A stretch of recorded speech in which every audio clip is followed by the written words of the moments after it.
Hello বন্ধুরা, আজকে story Amal ও দইওয়ালা। এটা একটা ছোট্ট ছেলের স্টোরি। দেখি, রবীন্দ্রনাথ ঠাকুরের লেখা অমল ও দইওয়ালা। ছবিতে দেখতে পাচ্ছেন একটা দইওয়ালা দই বিক্রি করছে, একটা ছেলে জানালার থেকে ডাকছে তাকে। একটি ছোট্ট গ্রামের গল্প। দইওয়ালা বলে, দই দই, ভালো দই। অমল বলে, দইওয়ালা, দইওয়ালা, ও দইওয়ালা, ডাকছো কেন? দই কিনবে? কেমন করে কিনবো? আমার তো পয়সা নেই। কেমন ছেলে তুমি, কিনবে না তো আমার বেলা বইয়ে দাও কেন? তাহলে এখানে দইওয়ালা আর অমলের মধ্যে কথাবার্তা। অমল দইওয়ালাকে ডাকছে জানালা থেকে দেখে, বলে, দইওয়ালা এসো। দইওয়ালা জিজ্ঞেস করে, ডাকছো কেন? দই কিনবে? অমল বলে, কি করে কিনি, আমার কাছে যে পয়সা নেই। তখন দইওয়ালা বলে, কেমন ছেলে তুমি, কিনবে না তো আমার বেলা বইয়ে দাও কেন? অমল, আমি যদি তোমার সঙ্গে চলে যেতে পারতুম তো যেতুম। আমার সঙ্গে? হ্যাঁ, তুমি যে কত দূর থেকে হাঁকতে হাঁকতে চলে যাচ্ছ শুনে আমার মন কেমন করছে। দইওয়ালা দধির বাঁক নামাইয়ে, বাবা তুমি এখানে বসে কি করছো? তাই অমল বলে, যখন দইওয়ালা জিজ্ঞেস করে যে তুমি যদি দই কিনবে না ডাকছো কেন, অমল বলে, আমি যদি তোমার সঙ্গে চলে যেতে পারতাম তো যেতুম। সে দইওয়ালার সাথে যাওয়ার ইচ্ছে করে। দইওয়ালা বলে অবাক হয়ে, আমার সঙ্গে? অমল, হ্যাঁ, তুমি কত দূর থেকে হাঁকতে হাঁকতে চলে যাচ্ছ শুনে আমার মন কেমন করছে। তো যারা দই বিক্রি করে বা যে অন্য জিনিসপত্র বিক্রি করে তারা গ্রামে গ্রামে ঘুরে ঘুরে বিক্রি করে। অমল নিজের বাড়ি থেকে বেরোতে পারেনি। সে যখন দেখলো দইওয়ালাকে আসতে, সে দইওয়ালার সাথে কথা বলতে বলতে বলল যে যদি আমি পারতাম তো তোমার সাথেই ঘুরতাম। দইওয়ালা বাঁক নামাইয়া বলে, বাবা তুমি এখানে বসে কি করছো? যখন অমল বলে যে আমি তোমার সাথে যেতাম, দইওয়ালা ওকে জিজ্ঞেস করে যে তুমি এখানে বসে কি করছো ভেতরে? অমল বলে, কবিরাজ আমাকে বেরোতে বারণ করেছে, তাই আমি সারাদিন এইখানেই বসে থাকি। দইওয়ালা, আহা বাছা তোমার কি হয়েছে? অমল, আমি জানি নে, আমি তো কিছু পড়িনি, তাই আমি জানি নে আমার কি হয়েছে। দইওয়ালা, তুমি কোথা থেকে আসছো? দইওয়ালা, আমাদের গ্রাম থেকে আসছি। যখন অমল বলে যে আমি তোমার সাথে যেতে চাই, দইওয়ালা বলে, কেন, তুমি ওখানে কি করছো ঘরের ভেতর? অমল বলে, কবিরাজ আমাকে বেরোতে বারণ করেছে। তো অমল বলল যে কবিরাজ তাকে ঘর থেকে বেরোতে বারণ করেছে। এতে বোঝায় যে অমল অসুস্থ, কবিরাজের কথা মেনে ভেতরেই আছে। তো দইওয়ালা তাকে বলে, আহা বাছা তোমার কি হয়েছে? যখন অমল বলল যে কবিরাজ আমায় থাকতে বলেছে বাড়ির ভেতর, তখন অমল বলল যে আমি থাকবো বাড়িতে, আমি বেরোতে পারছি নি। দইওয়ালা জিজ্ঞেস করলো, কেন, তোমার কি হয়েছে? তাতে অমল বলে, আমি জানি নে, ও কিছু পড়েনি, ও কিছু জানে না, ও বাস এতটুকুই জানে যে ওকে বাড়িতে থাকতে হবে। তারপর বলে, দইওয়ালা তুমি কোথা থেকে আসছো? ও জিজ্ঞেস করলো দইওয়ালাকে, দইওয়ালা তুমি কোত্থেকে আসছো? তখন দইওয়ালা বলে, আমাদের গ্রাম থেকে আসছি। যেরকম আমি আগেই বললাম, যারা বিক্রি করে দই, দুধ, ছানা, তারা অনেক গ্রামে গ্রামে ঘুরে ঘুরে বিক্রি করে। তো এখানেও দইওয়ালা বলে, আমি আমার গ্রাম থেকে আসছি। অমল, তোমাদের গ্রাম? অনেক দূরে তোমাদের গ্রাম? দইওয়ালা, আমাদের গ্রাম সেই 5 মুড়া পাহাড়ের তলায়, শামলি নদীর ধারে। অমল, 5 মুড়া পাহাড়, শামলি নদী?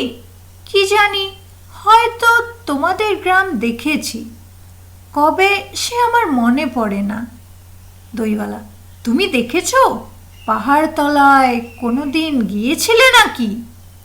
অমল যখন জিজ্ঞেস করলো তুমি কোথা থেকে আসছো, দইওয়ালা বলে আমি আসছি আমাদের গ্রাম থেকে। অমল বলে তোমাদের গ্রাম? তা বুঝি অনেক দূরে তোমাদের গ্রাম? জিজ্ঞেস করলো যে গ্রামটি কোথায়। দইওয়ালা বলল আমাদের গ্রাম পাঁচমুড়া পাহাড়ের তলায়। সে তার গ্রামের জায়গাটা কোথায় সে বলল যে শামলি নদীর ধারে তাদের গ্রাম। অমল বলে পাঁচমুড়া পাহাড়, শামলি নদী। অমল বলে যে ও সব শুনে ও বলে হয়তো আমি গেছি। এই যে নদী পাহাড় এগুলো সাধারণ জিনিস, সব জায়গায় দেখতে পাওয়া যায়। তবে অমল হয়তো গেছে রোগে পড়ার আগে, বা অমল কখনো যায়নি, ওর ভাবনায় বলছে। দইওয়ালা তখন বলে ও তুমি দেখেছো পাহাড়তলায়? কোনোদিন গিয়েছিলে নাকি? তখন দইওয়ালা বলে আর সত্যি তুমি দেখেছো? গিয়েছিলে কি কোথাও? অমল ছবিতে দেখতে পাচ্ছ একটা গ্রাম, ওখানে কোনো অসুবিধে নেই, সুন্দর সুন্দর বাড়ি রাস্তা, এগুলো একটা গ্রামের দৃশ্য। অমল বলে না কোনোদিন যাইনি, কিন্তু আমার মনে হয় যেন আমি দেখেছি। অনেক পুরনো কালের খুব বড় বড় গাছের তলায় তোমাদের গ্রাম, একটি লাল রঙের রাস্তার ধারে। না ঠিক বলেছ বাবা, সেখানে পাহাড়ের গায়ে সব গরু চড়ে বেড়াচ্ছে। এখানে অমল বলছে যে না না আমি কোনোদিন যাইনি, তাতে আমরা বুঝতে পারি যে যেগুলো ও বলছিল যে ও দেখেছে সেগুলো ওর ভাবনা। সে মনে মনে এঁকে নিয়েছে একটা নদী, তার পাশে একটা বাড়ি থাকবে, গ্রাম থাকবে, সেসব সে ভাবনা, তার চিন্তায়। অমল বলল না না আমি কখনো যাইনি ওখানে, কিন্তু ওর মনে হচ্ছে যেন ও দেখেছে। অনেক পুরনো কালের খুব বড় বড় গাছের তলায়। ও বলছে ও তোমার বাড়ি মনে হয় একটা গ্রামে যেটা অনেক পুরনো কালের বড় বড় গাছের তলায় আছে, আর একটি লাল রঙের রাস্তার ধারে। এই যে লাল রঙের রাস্তাটা এটা প্রতি গ্রামে পাওয়া যায়, ওর গ্রামেও অন্য গ্রামেও সব গ্রামেই পাওয়া যায়। তখন দইওয়ালা বলে হ্যাঁ হ্যাঁ ঠিক বলেছ, সেই রকমই আমাদের গ্রাম। অমল বলে সেখানে পাহাড়ের গায়ে সব গরু চড়ে বেড়াচ্ছে। এখানে দেখতে পারো অমল যা যা বলছে সেগুলো প্রতিটি গ্রামে পাওয়া যায়, গরু পাহাড় রাস্তা। তখন দইওয়ালা বলে কি আশ্চর্য, ঠিক বলছো, আমাদের গ্রামে গরু চড়ে বই কি, খুব চড়ে। অমল বলে মেয়েরা সব নদী থেকে জল তুলে মাথায় কলস করে নিয়ে যায়, তাদের লাল শাড়ি পরা। এখানেও দেখতে পাও দইওয়ালা যখন বলে যে হ্যাঁ হ্যাঁ গরু চড়ে বই কি, খুব গরু চড়ে, তখন অমল বলে হ্যাঁ আর মেয়েরা ওখানে লাল শাড়ি পরে স্নান করে কলসে করে জল নিয়ে যায়। এই যে নদী ঝর্ণা গাছ পাতা এগুলো সব গ্রামে পাওয়া যায়, আর গ্রামের লোকেরা নদী থেকে জল বওয়া বই করে। তো অমল বলছে হ্যাঁ হ্যাঁ হয়তো অমল কোনো বইয়ে পড়েছে বা অন্য কোনো জায়গায় দেখেছে।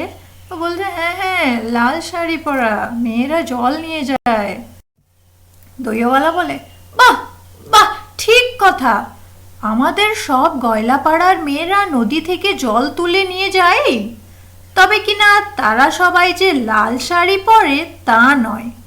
কিন্তু বাবা তুমি নিশ্চয় কোনোদিন সেখানে বেড়াতে গিয়েছিলে? অমল সত্যিই বলছি দইওয়ালা, আমি একদিনও যাইনি। কবিরাজ যেদিন আমাকে বাইরে যেতে বলবে সেদিন তুমি নিয়ে যাবে তোমাদের গ্রামে। এখানে দইওয়ালা সব শুনে বলছে হ্যাঁ হ্যাঁ নিশ্চয় তুমি আমাদের গ্রামে গেছো, ওখানে গয়লাপাড়ার মেয়েরা সবাই নদী থেকে জল তুলে নিয়ে যায়, কিন্তু সবাই লাল শাড়ি যে পরে সেটা নয়, তুমি নিশ্চয় গিয়েছো। অমল বলে না না আমি সত্যি কখনো যাইনি, কিন্তু যদি কবিরাজ বলেন যে তুমি যাও আর যদি আমি বেরোই তো সেদিন তুমি নিয়ে যাবে তোমাদের গ্রামে। এখানে বুঝতে পারা যাচ্ছে যে অমল অসুস্থ, তার বেরোনোর উপায় নেই। সে জানালার ধারে বসে বসে কাউকে না দেখতে পেয়ে দইওয়ালার সাথে কথা বলছে।